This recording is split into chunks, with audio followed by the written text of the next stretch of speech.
Hey, Marianne, what you playing with? Nothing, just these eggs and stuff. Kind of like those eggs, huh? Pretty yucky, though. Is it scary? Not super scary. Kind of gross, though. Yeah. Crazy creatures. Yep. You know, it's even crazier. What is it you want to be this Halloween? An alien. An alien. An alien warrior. Yep. All right. Why? Because I kind of do really like aliens, because they're kind of cool that they have another mouth for their tongue inside their mouth. That's pretty weird. Yeah. Halloween, this year, this is what we're doing. This guy with the teeth and the claws and the All right, if that's what you want. Well, you heard the boss. She didn't have to twist my arm hard to get this project started. When we're going into this, I'm going to be trying to use things I already have.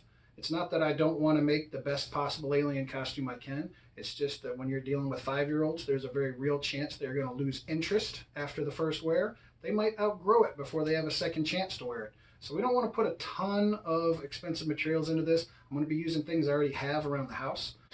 So I've sort of had some stuff laying around where I've done a past sort of a duct tape warrior for the missus a few years back. I'm going to be using a lot of those same parts stripped down but new. The first and most important is an old school paintball vest. This thing already looks mechanical and is a great starting point. Of course, I'm going to need a lot of these wire wrap coils. Things are dirt cheap from any, I don't know, I got these from Harbor Freight, I think. Imagine they're at most hardware stores. Got some pieces of pipe. These are going to come in handy.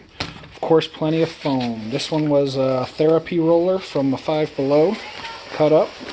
Obviously matte, EVA foam. Pretty thick stuff, just from the grid mats. You can get these dirt cheap. I also found this is an old, supposed to hold your cell phone while you're trying to read in bed or something.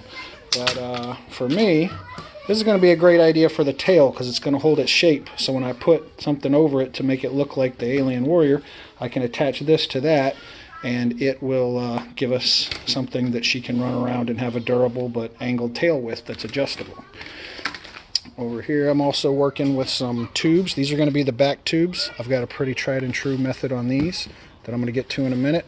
And of course just a lot more therapy foam. This stuff is all over the place and it's cheap and it's light, and in fact I'm going to use this for the primary portion of the dome. I'm feeling really confident about being able to slap this project together in just a week, working after work and getting my daughter to be the alien warrior that she apparently wants to be. The other thing that's going to be worth its weight in gold for this project, whenever you're using foam, gotta get a heat gun. Doesn't have to be an expensive one, but you will need heat. Also with foam, blades, sharp ones, new ones. Get a good supply of those, different ways to deliver it. One of the things I need to do is be able to put the back tubes on this, and I've got a pretty good method for that. Basically I'm going to take just a screw and a washer. Using the existing holes, I'm going to pop the screw through there, and then I'm going to attach just a dowel rod, a 1-inch dowel. Obviously it's a little easier with a driver if you can get one behind it. But it stays in there pretty good, especially when you tighten it up very well. And then you just take your tube, your foam, and literally it just slides right over the dowel. And so, like I say, this right now is very loose, but when I tighten it up, that's going to be very secure, very firm. So now I just got to do a little trick that I'm going to show you guys in a minute, how to make these back tubes look like the ones closer to on screen. And then of course I'm going to attach over the rest of the back plate. I already did the center one there for the center post. So I'm just going to tighten them up and then we're going to make our back tubes. So the main part is just getting your oval drawn onto into the tube. Then you're going to take just a regular razor blade and go about 1/4 inch deep. Just all the way around. I draw it first because, it's kind of you want to line up your ends. You don't want to freehand that. I do freehand the cross slits though. So again, just about 1/4 inch deep. All along the inside you do your rib pattern.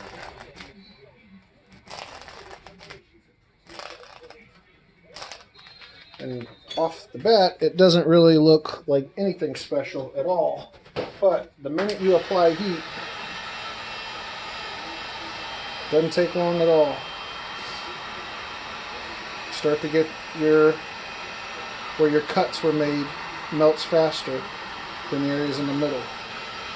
So not only do you have your things there now, it smooths out so it takes paint better, and by doing it uneven, you can actually create like kind of a wobble in it so that it even looks, you know, more organic, like it's twisted maybe a little bit. It's narrower in some spots, wider in others. And that's how we make our little tubes. I got 2 more of those to make. And then I'm going to do something very similar with the tail. And there we go. We have our little back tubes all done and looking fairly disturbing. Now we just got to do the fronts. So I've just drawn this out just real kind of quick. I basically traced the shape of the front panel of my vest here. And I've got the right size down. Just drawn out a quick alien shape. I'm going to cut that out and glue that right on top of the vest. Again, this is not going to be studio accurate, but for the purpose of a 5-year-old's costume, I think it's going to be a pretty convincing effect to put the rib cage pattern on the front of the body here. So now I've done the rib effect under the shoulder bumps, tubes, whatever you want to call them. Eventually I'm going to pull these over and glue them into here. For now, I've got them glued into the back. I'm going to let that dry overnight because there's still kind of a lot of strain on these. They bend fairly easy, but not so easy that it couldn't help to have this glued down first. So I've gone and trimmed off the top rib off of this because I think I'm going to need that space for those things to come around here. I've got some of that cable covering that I'm going to put here and run this right over the top of it. It's going to give a pretty cool biomechanical effect going on, and we are well on our way to making this just a vest that my daughter can slip on and off with almost all the details. In fact, we're going to be attaching the tail to the back of it here very as soon as we get all this glued up. Just been kind of hacking away at the sucker, getting my overall shape rounded off. You know, I'm starting to think I may actually take an angle grinder with a sanding pad onto this. It's going to burn it and, you know, kind of melt it, but it will remove a lot more material faster and I'll get some rounded shapes. So I'm going to focus on that in a minute. For now, I just took a little break to snip away at some of this drain piping.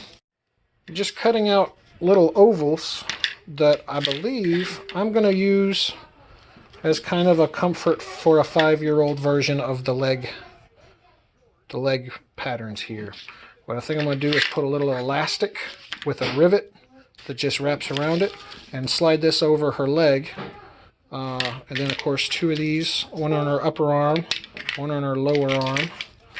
And then we'll add, it'll sort of give that kind of effect of the ribbing pattern on the body without being overly restrictive or without simply just being painted on. So now I've glued in my little wrist thingamajiggers. I'm going to put an elastic strap around them so that she can wear them on her forearm. And of course heated the foam to give it sort of a more gross look. I've also heated my tail. I drew and cut a fairly simple pattern into the tail, hit it with the heat gun, and used a scrap piece of, you know, pointiness. So that is going to slide right over this little ball on this old phone holder for a bedside that is actually pretty durable and pretty maneuverable and stretchy. And so I've cut off the whole other side of that clamp, and I'm just going to bolt that into the back of the body, which of course also is now fully dry. And there we go. So our model here is showing off the gloves we're going to be using. They're basic black gloves. They're not too crazy, but they do need a little something. So we are going to use these fake nails, fingernails, and we are going to paint them chrome, and we are just going to actually glue them into place. I don't know how sharp I want to make them for this little one, but we're going to physically give her some claws by making them chrome. And also, I have got some vampire teeth. It's Halloween, so it's easy to find these.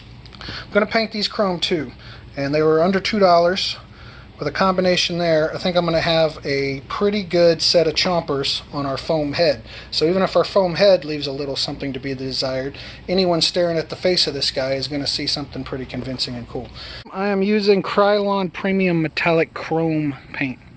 Let's hope this all holds up. The undersuit, I am using just some basic Walmart, super cheap, black sort of tights, sweatpants, elastic pants, a black long sleeve t-shirt, some black gloves that I got for like $3 for 3 different colors. Of course I wanted the black, and I got some $6 fake fingernails that I of course spray painted chrome. So we're gonna just probably run with that. I could sharpen them up a bit, but I mean she has 5. Maybe I shouldn't make them too sharp. So those are our hands that we're going to be using. I have joked around with her about gluing her fingers together, doing the classic shape right there. And then for the head, of course, which will be functionally the neck of the alien, I've just got a balaclava? I forget, the ninja mask. Just a regular Under Armour material style ninja mask that she's going to be wearing underneath. So this is going to be her undergarments when I slap on the overall body and the overall head. And she's got some shoes that are black with kind of a webbing pattern. They're kind of a black Spider-Man design. I think those will look just fine. And really looking forward to finishing this up real soon. Just got a little mid-progress shot of the layers that we're working with. Eventually I'm going to take an angle grinder and smooth it all out, and then when I take the heat gun to it, it's going to smooth it out further. But for now I'm just building on layers. Scooped out the middle here to be a little hat for my youngin'. So now I've test fit. My daughter's head fits in here pretty good. Now I got to get ready for the jaws. So I'm going to be doing this as the top lip and sort of, jaw muscle area. It's going to be, of course, the lower jaw. These are the little vampire teeth I bought. I trimmed them up a bit. I got rid of the molars. And instead, I've got some pumpkin teeth. These were like $3 for like a pack of a bunch. That I'm going to supplement these vampire teeth with these. And of course, I'm going to paint them all chrome so that I can fill out the jaws. It's going to poke holes in there. Easy peasy. So here everything is just kind of friction fit. Nothing is glued in. I can still change things around, but I'm going to attach the upper and lower jaws together. I think this is going to work out pretty good once I attach it right on the face. So it's a pretty small head, obviously. I'd say only probably about 22 inches overall. So I can't use a ton of this pipe, but in order to get that sort of back ribbed idea behind it, I'm going to go ahead and just cut this little thin sleeve. It's only about 1.5 inches wide, and I'm going to glue it right onto that piece I glued in last night. So we are going to get that little ribbed underside section there, and then I'm going to use smaller tubes to try to fill it out once I get the face attached. Glue's all dry, and I've got now a completed base form of my entire head. So what I'm going to do now is take a razor blade and carve in some more details. You see I already started with kind of the chin dimples there. I'm going to smooth this out a little bit more. In fact, to smooth out the dome and get rid of the hard ridges, I'm actually going to go ahead and use an angle grinder. You absolutely don't need one of these. You can just, be patient with a razor blade, and then when you hit it with the heat gun, it'll naturally kind of smooth out. I'm going to not be patient with a razor blade. I'm going to put a sanding pad on here that's normally designed for metal. Really, the RPMs are so high, it's probably going to melt more than it's going to actually grind anything, which to me is not a bad thing. I'm just going to work very quick with it, hit it very fast, not linger anywhere, or else you're going to melt it too much. In the back, I filled in this crack here with some paintable caulk that is not silicone 1.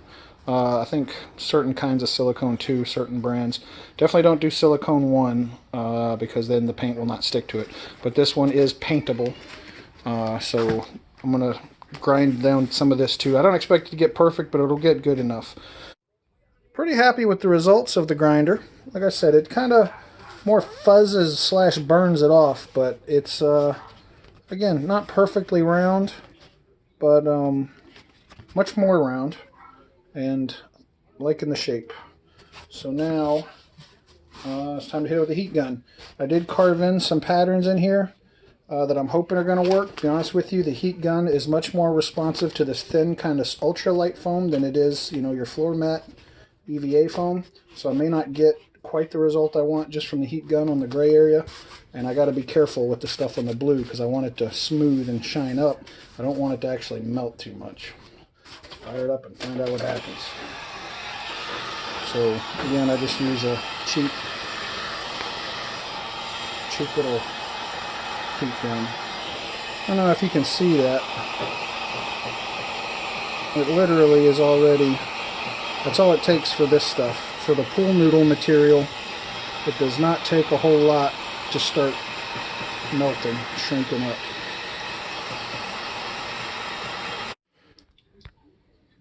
So now I've basically cut a channel that I'm going to run right around the top of the mouth, down through the bottom scoop. I'm going to be using this thin tubing, and I'm going to glue that right in that channel and just chase it all along the middle there. I only have two hands, but it's going to be kind of tricky because it doesn't really want to sit still. So I'm going to be taping it, gluing it, taping it, gluing it.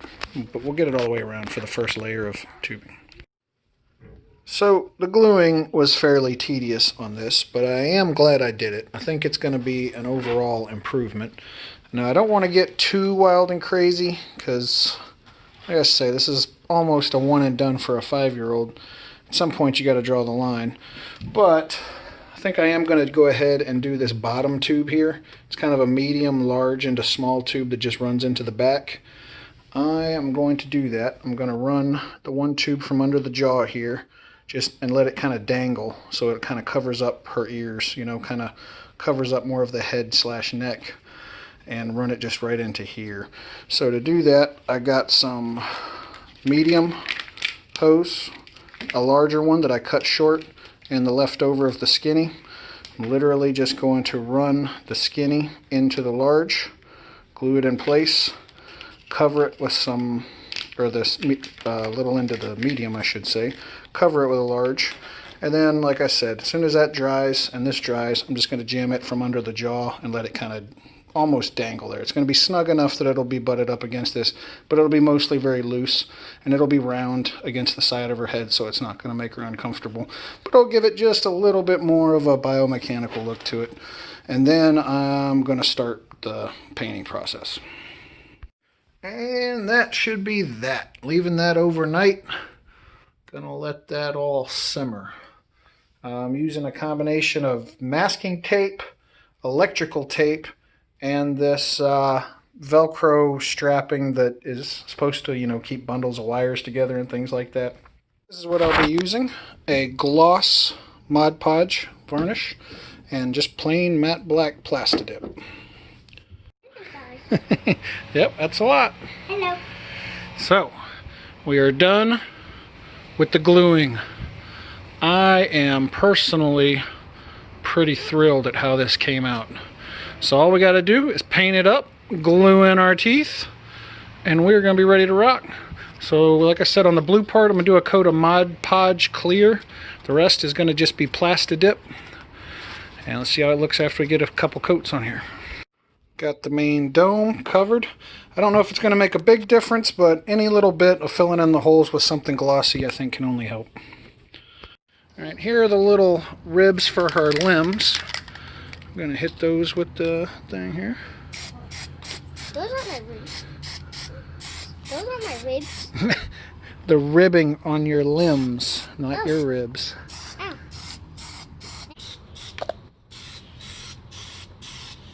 See how good it looks now? Looking better already? Mm-hmm. But it's not quite completely yet. No, it's not complete yet. So now we're going to do some touch-up paint now that everything's nice and dry. And even though it's very 1986 to go with the blue highlights, and we've got a smooth dome alien, her favorite color is blue. So how am I going to argue with her request to make the blue highlights? So we're going to just sort of copy this effect. I'm going to go pretty light with it, but I'm just going to dry brush, do a little dry brush technique with a pretty large brush. I wish this one's a bit stiffer, but it's the biggest one I got. And just some acrylic some dark blue. And then we're going to hit it with clear coat. So as I'm dry brushing this, that being the art of just getting some paint and getting most of it off your brush so that just a little is left, sort of hit it quick, so just so the high spots get kind of a little tint to them. I'm not trying to paint them blue. I'm not trying to make it a blue alien entirely. I just want some blue highlights to hit the high spots, bring out some of these details. When everything is black all the time, especially in low light like it's bound to be in Halloween, then you want to be able to, I don't know how much the blue will help at night, but you do want to let your details be shown. If nobody can see the details, it's just all going to wash out into a big black spot, which would be unfortunate. I feel like we've accomplished some pretty cool things with this. So let's let people actually see them, So I'm just going to do that all over the whole thing. So I'm not sure how good the light is in here, really, to see these blue highlights. And yeah, the irony of it, covering up blue foam and black just to paint them blue again, especially on the head. It's not escaped me. But I have put on my little blue highlights, and I've even put a little blue pattern in her hands just so it doesn't look like a solid glove. Over here on the head, I'm going to be putting a little gloss coat, especially on the dome. I'm probably going to apply the gloss randomly, especially around the mouth and head. One of the last things we got to do is attach our teeth. I'm going to do that pretty simply, just some E6000 transparent glue, flexible, good for foam, grabs pretty tight. I'm going to put a dot on each one of these independent teeth that I have sprayed chrome from a pumpkin kit at Walmart, $3 for a pack of teeth. I've already poked holes, pilot holes, so basically I'm just going to put a little dot of that glue on there. And then these chompers, the vampire teeth, they came out a little crusty because the paint wouldn't stick to the soft rubber, so I coated it in something. And now the paint sticks, but it's not as clean as it once was. I think it'll still look good once everything's on there. And we're going to have to paint the gums black again once we get it glued on. I don't want to paint it first in case something gets scuffed up. So now I've got my teeth in and the glue drying. Ignore the electrical tape. That's just to hold the teeth there while it dries. Now I'm going to put the little, I don't know what you call them. Things, around the mouth. Those things, the stretchy bits. Daddy, just going to be using duct tape for that. Scissors back. Thank you for the scissors, happy helper. All right. Don't mind the electrical tape holding the teeth in place while the glue dries, but pretty happy with it. I just used a little black duct tape for the little strands on the jaws. Gives a little bit of a shiny, glossy, but beat down effect. I think once we get the electrical tape and all this off, we're going to have a nice chrome ugly mug looking at us. Final touches are touching up the gums, getting them back black, and also balancing the head. As I mentioned, this one wanted to tilt backwards, so what I did is just jab a couple pilot holes and screw in some metal bolts literally into the foam, and they screwed in very tight. These are very secure. They're out of the way, painted them black, still a little wet, but it has just enough weight to make them, the head, perfectly balanced on center with a slight forward lean, which is actually, of course, what you would want. So time for a test fit. All right, we got the big day. We got the test fit. The body is a little big, but overall the effect is pretty cool. Maybe it'll be something the body can grow into. How you feeling? Good. See them claws. Get your picture pose. What's your picture pose? Okay. Yeah. My picture pose is that. Oh, that's scary. That's some scary stuff. That's cool. That's cool. All right. Think we need a chin strap? You think it's pretty tight? What do you think? It's good. All right. Let's get a picture so you can actually see yourself. I'll show you this video. Wonderful, princess. So that has been another creation of Big Bison Tees Props. Find us on the prop forum, the replica prop forum, Aliens Legacy website. Ignore my son crawling around there. Y'all have a good one. Thanks for watching. Like and subscribe.